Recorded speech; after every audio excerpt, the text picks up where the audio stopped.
Hello दोस्तों, कैसे हो आप। मेरा नाम है अंगद सिंह पवार और आज हम आ चुके हैं क्विक रिवीजन सीरीज़ के चैप्टर नंबर 8 बायोमोलिक्यूल्स पे, जहां हम आज क्विक रिवीजन करेंगे थ्रू एनसीईआरटी। यहाँ मैंने दो हाइलाइटर्स का इस्तेमाल किया है। पहला है येलो हाइलाइटर, जिससे वो चीज़ डिनोट की गई है जिसकी प्रोबेबिलिटी बनती है क्वेश्चन पेपर में आने की। वहीं रेड हाइलाइटर से वो चीज़ डिनोट की गई है जिनसे क्वेश्चन पूछे जा चुके हैं प्रीवियस ईयर्स में। आपसे एक रिक्वेस्ट है कि पूरा वीडियो लास्ट तक देखें और अब बिना वक्त गंवाए स्टार्ट करते हैं बायोमोलिक्यूल्स। यहाँ पे क्या होता है, एक लिविंग सिस्टम होता है जो ग्रो करता है, सस्टेन करता है और रिप्रोड्यूस करता है। इसमें सबसे मोस्ट अमेजिंग बात ये होती है कि जो लिविंग सिस्टम होता है वो एक्चुअली नॉन लिविंग जो एटम्स होते हैं और मोलिक्यूल्स होते हैं उनसे बना होता है।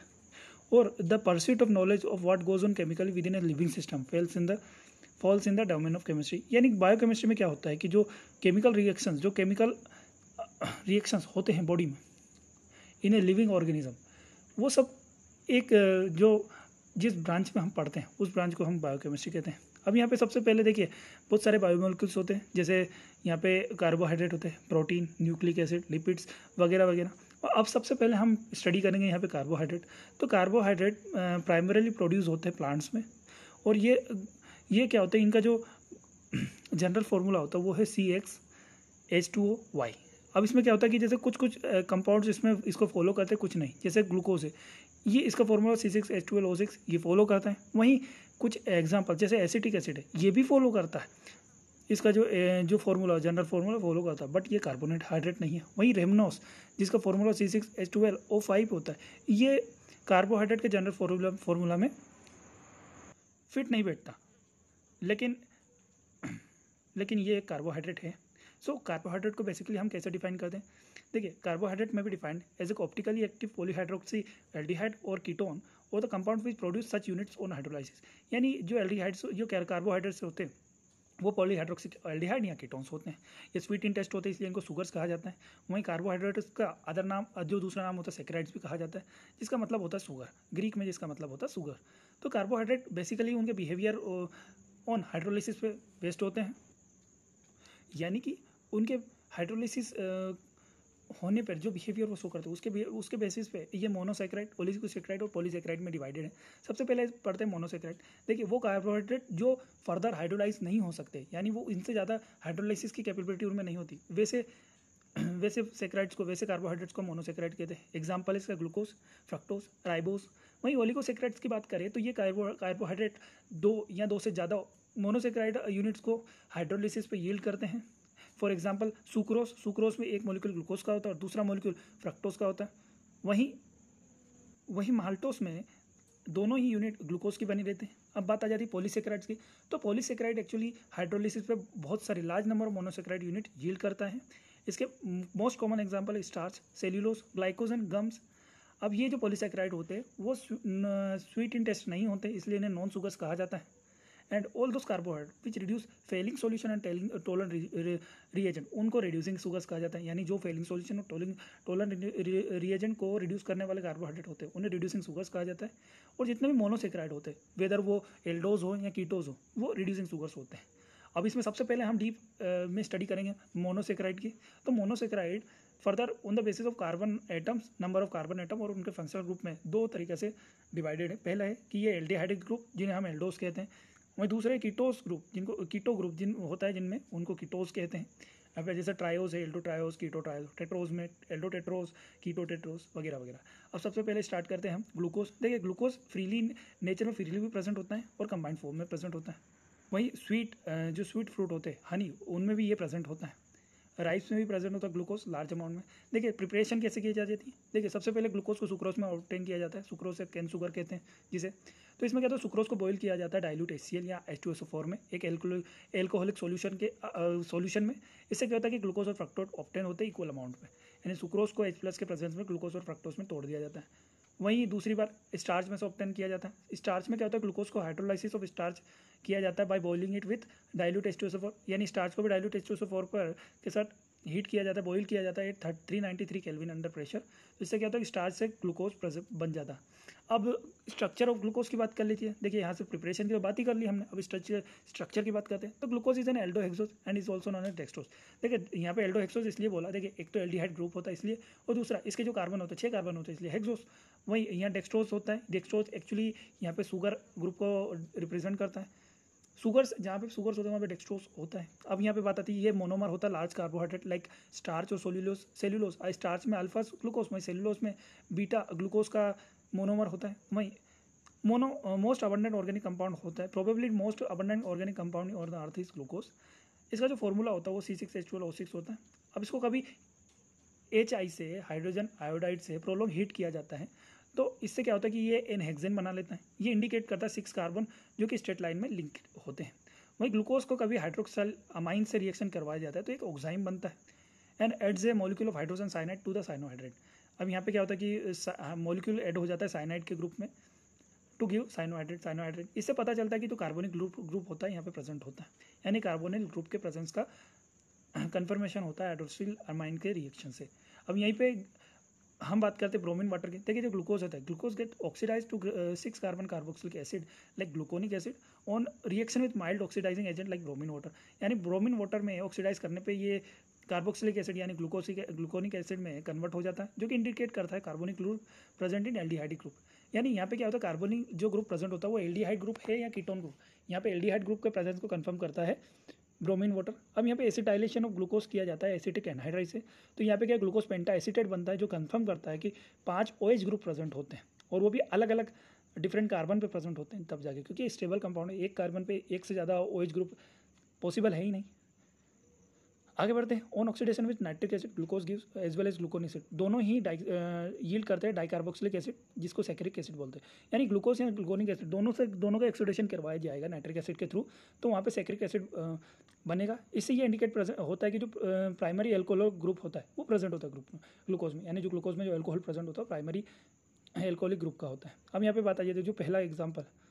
अब यहाँ से क्या है कि ग्लूकोनिक एसिड जो देखे सेकंड वाला डायग्राम में ग्लूकोनिक एसिड का है, थर्ड है सैकरिक एसिड का, पहला है ग्लूकोज। तो इसमें ग्लूकोज क्या होता है, डी ग्लूकोज होता है। डी मतलब डेक्स्ट्रो रोटेटरी, यानी ऑप्टिकल जो लाइट होती है उसको किस तरह बेंड करता है उसके हिसाब से डेक्स्ट्रो यहाँ लीवो दिया जाता है नाम। तो ग्लूकोज करेक्टली डी या डी ग्लूकोज होता है। अब ये ऑप्टेन ये नाम कहाँ से लिया गया था, एक्चुअली ग्लिसरैल्डिहाइड जो होता है वहाँ से ये नाम ऑप्टेन किया गया, जहाँ पे अल्फा डी जो प्लस डी, यहाँ पे डी कन्फिग्रेशन क्या होता है, देखिए डी कन्फिग्रेशन और एल कन्फिग्रेशन एक्चुअली उसके जो भी एल्डिहाइड ग्रुप यानी ग्लूकोज है, ग्लूकोज का लास्ट कार्बन कायरल कार्बन होता है उसमें OH ग्रुप किस साइड, कभी राइट हैंड साइड पर कभी प्रेजेंट होता है वो डी ग्लूकोज हो जाए, वहीं कभी वही चीज़ OH लास्ट कायरल कार्बन का जो OH होता है वो लेफ्ट साइड पर आ गया तो वो लीवो ग्रुप हो जाएगा।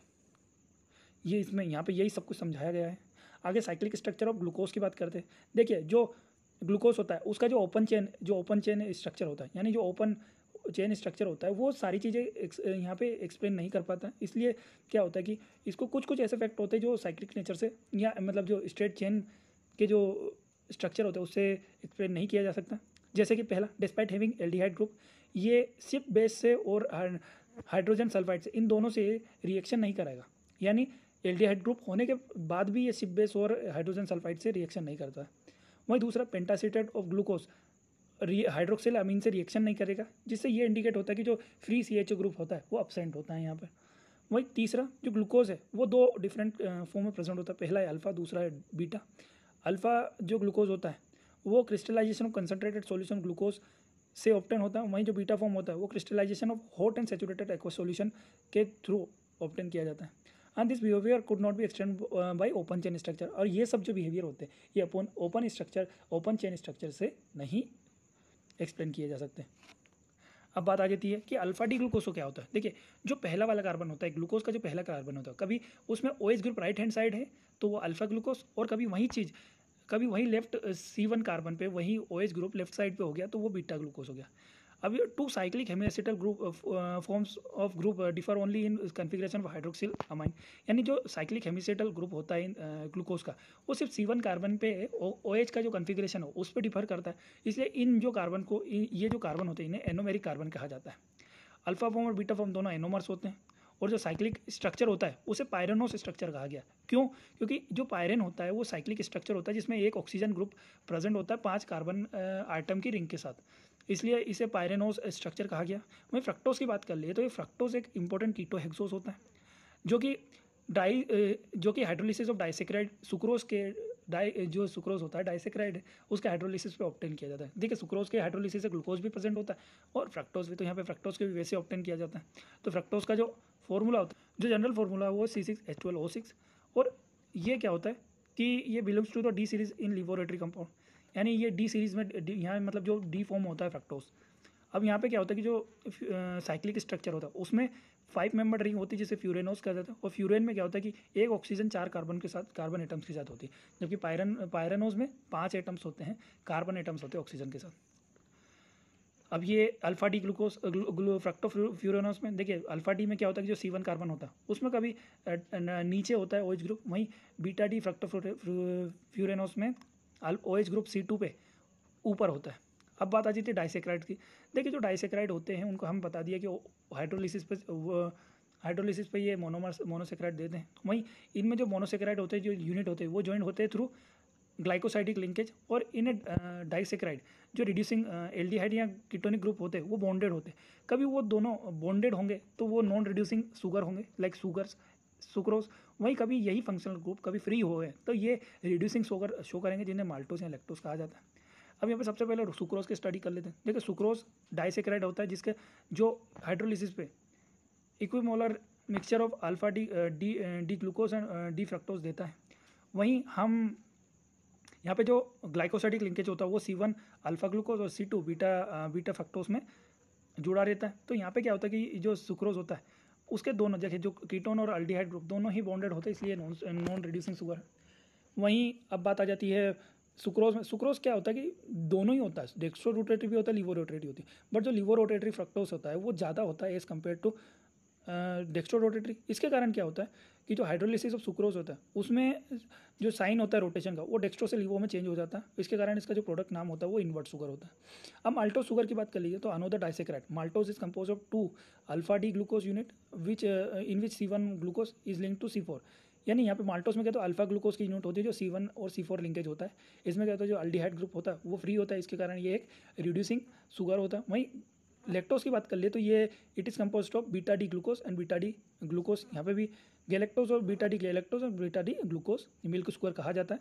इसमें भी क्या होता है कि ये भी रिड्यूसिंग शुगर है क्योंकि यहाँ पे C1 of glucose unit free होता है एल्डिहाइड ग्रुप। अब यहीं पॉलीसेक्राइड्स की बात करें तो पॉलीसेक्राइड में क्या होता है कि large number of monosaccharide unit join होते हैं together by glycosidic linkage. Monosaccharide में ग्लाइकोसिडिक लिंकेज ही हो गए। अब इसमें क्या होता है ये मेनली एक्ट करते हैं फूड स्टोरेज और स्ट्रक्चरल मटेरियल में। जैसे सबसे पहला स्टार्च क्या होता है मेन स्टोरेज पॉलीसेक्राइड होता है प्लांट्स का, और ये most important dietary source of human being होता है। और ये पॉलीमर होता है अल्फा ग्लूकोज का, मैंने पहले बताया जो सुक्रोज होता है स्टार्च होता है वो अल्फा ग्लूकोज का होता है, एंड अमाइलोज और अमाइलोपेक्टिन 2 कंपोनेंट इसमें प्रेजेंट होता है। अमाइलोज वाटर सोल्यूबल होता है, C1 C4 ग्लाइकोसाइडिक लिंकेज होता है, इसमें 15 से 20% स्टार्च होता है। वहीं अमाइलोपेक्टिन इंसोल्यूबल होता है, 80 से 85% यहाँ पे स्टार्च होता है, और C1 C6 ग्लाइकोसाइडिक लिंकेज होता है। यहाँ पे देख सकते हैं कि C1 C4 में होता है अल्फा लिंकेज, वहीं C1 C6 में यहाँ पे अल्फा लिंकेज होता है। अब सेल्यूलोज की बात कर लेते हैं तो ये ओकर होते हैं, एक्सक्लूसिवली प्लांट्स में ही प्रेजेंट होता है, और most abundant organic substance in plant kingdom होता है तो वो सेल्यूलोज होता है। Cellulose is the most abundant organic substance in the plant kingdom. अब यहाँ पे जो इसका जो पॉलीसेक्राइड, ये पॉलीसेक्राइड होता है ओनली बीटा डी ग्लूकोज का, वहीं अल्फा डी ग्लूकोज का स्टार्च होता है, ये बीटा डी ग्लूकोज का होता है, जिसमें C1 ऑफ ग्लूकोज यूनिट और C4 of next glucose unit join होते हैं। अब ग्लाइकोजन की बात कर ले तो जो ग्लाइकोजन होता है एक स्टोरेज मटेरियल होता है एनिमल बॉडी में, और इसको एनिमल स्टार्च भी कहा जाता है। ये लीवर में प्रेजेंट होता है, मसल में प्रेजेंट होता है, ब्रेन में प्रेजेंट होता है। आगे इंपॉर्टेंस ऑफ कार्बोहाइड्रेट्स की बात कर लेते हैं तो जो कार्बोहाइड्रेट होते हैं वो इसेंशियल होते हैं लाइफ के लिए और हमारे फूड का मेजर पोर्शन बनाते हैं। हनी वेद में हमने हमारा जो वेद पुराण है उन्होंने हनी का बहुत अच्छा as a instant source of energy use किया गया है। वहीं carbohydrate as a storage molecule as starch in plant और ग्लाइकोजन इन एनिमल, यानी यहाँ पे स्टोरेज मॉलिक्यूल के में प्लांट्स में स्टार्च होता है, ग्लाइकोजन एनिमल्स में होता है। वहीं जो सेल वॉल होती है बैक्टीरिया और प्लांट की वो सेल्यूलोज की बनी रहती है। And they provide raw material for many important industries like textile and paper and liquor breweries. यानी यहाँ पर अब यहाँ से क्या होता है कि ये पता चलता है कि ये रॉ मटेरियल भी प्रोवाइड करते हैं। और इसी के साथ ये वीडियो समाप्त होता है। और वीडियो पसंद आया हो तो लाइक कीजिए, कमेंट कीजिए और सब्सक्राइब कीजिए हमारे चैनल को।